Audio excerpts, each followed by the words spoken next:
everyone, it's your boy! It's Anthony Fantano here, internet's busiest music nerd. And it's time for another installment of Let's Argue, where I welcome some hot takes, unpopular opinions, and tough questions via social media, and I respond to the best ones. Let's see what you guys said. Prince is better than Michael Jackson. That's a good one, and one that I would actually kind of agree with to an extent. I mean, for sure, undoubtedly, Michael Jackson had greater influence on just the shape of pop to come. He had more album sales than Prince across the board. But when we're talking about sheer artistry here, and musical talent, writing ability, instrumental virtuosity, as well as, I guess, personality on the mic too, and eccentricity, I have to go with Prince. You know, I see more influence from Prince in artists who I love than I do see direct influence from Michael Jackson in artists who I love. And, you know, sure, MJ is incredibly influential. That cannot be denied. But Prince, you know, he just kind of scratches some itches for me that Michael Jackson doesn't. And if we're talking like just quality of artistry merely from the perspective of who has more solid front-to-back albums, you know, I think it's Prince. Revival disregards any argument that Eminem is top 5. If you drop an album that bad, you shouldn't be in the discussion. I'm not sure if I'm into the idea or the argument that an album truly awful should completely erase any contributions you made or any great artistic feats you may have accomplished prior in your career. But I guess if you were going to try to make that argument off of any record, Revival would probably be the first one that you would start with. It would be the one you'd start with. A lot of new wave artists are only popular because they are easily memeable, says King of the Memes, Dolan Dark. If by new wave artists, you're not talking about New Order or like Depeche Mode, you're talking about like kind of this latest string of artists out there right now, like specifically a lot of these SoundCloud rappers. Yeah, I do think a lot of their popularity does have to do with memes. In fact, I have done a video about this very same phenomenon, talking about how memes are kind of the future of music promotion. That is in fact the case. Memes are the future and currently kind of the present of music promotion, and are pretty much the reason a lot of artists are popular. I mean, there are a lot of artists out there whose calling card essentially gets spread because they are tied to some really huge, gigantic, majorly viral memes.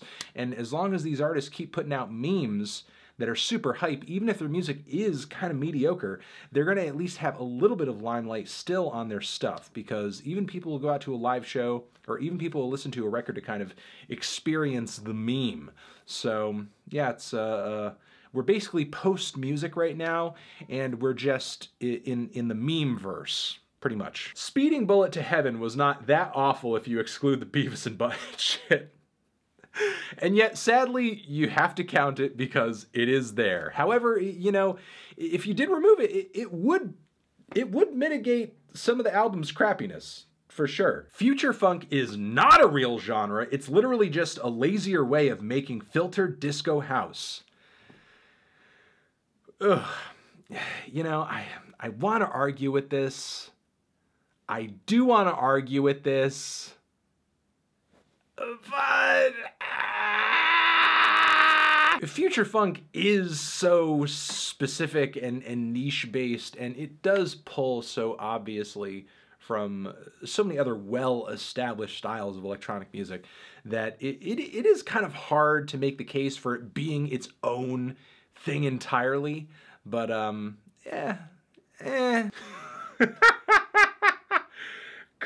Christian music is automatically bad. There is a lot of old-timey gospel and Western music that has a Christian twist to it that I like quite a bit. I think is actually really good.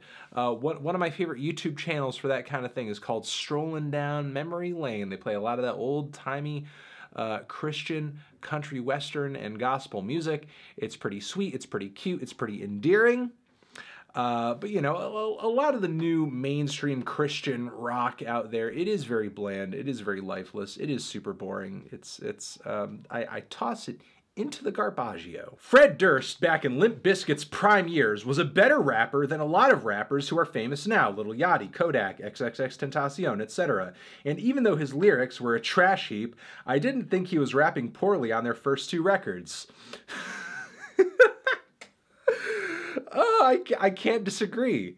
The bar has been lowered so far that Fred Durst is technically more sound than a lot of these new kind of trashy trap rappers. However, you know, the appeal of rapping now comes down more to aesthetics than it does technical ability. And Fred Durst's, his aesthetics are still crap. But still, you know, his talent level, it's higher. Saturation 2 is the best saturation. Saturation 3 is least good. You know, Saturation 1 used to be unquestionably my favorite saturation. Saturation 2 to me just kind of felt like more of the same. However, the hooks and just how quality a lot of the songs on Saturation 2 has kind of made the album warm up to me a little bit, even though I loved it to begin with. Saturation 3, though, I feel like on some days I could rate it as maybe their weakest. I could rate it up a peg or 2 because it is kind of the wildest and the most unpredictable of all the saturations. It is the most experimental and it is the most adventurous of all the saturations, and it does have some of the hardest tracks. It does have some of the most emotional tracks. It really truly is hard. It's kind of like picking your favorite child. You know, you have 7 children like I do, and you're trying to pick your favorite of the 7 children. I can't. I think they're all beautiful. Maladroit is the best Weezer album. This is actually fact and very true.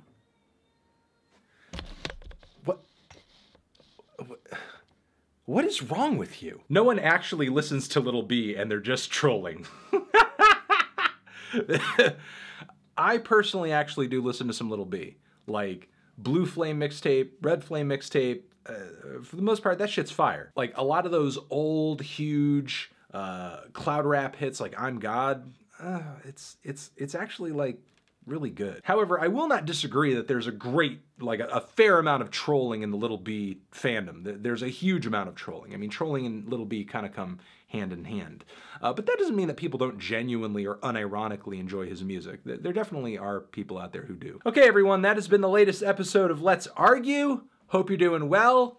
And thank you for the responses. Thank you for the hot takes.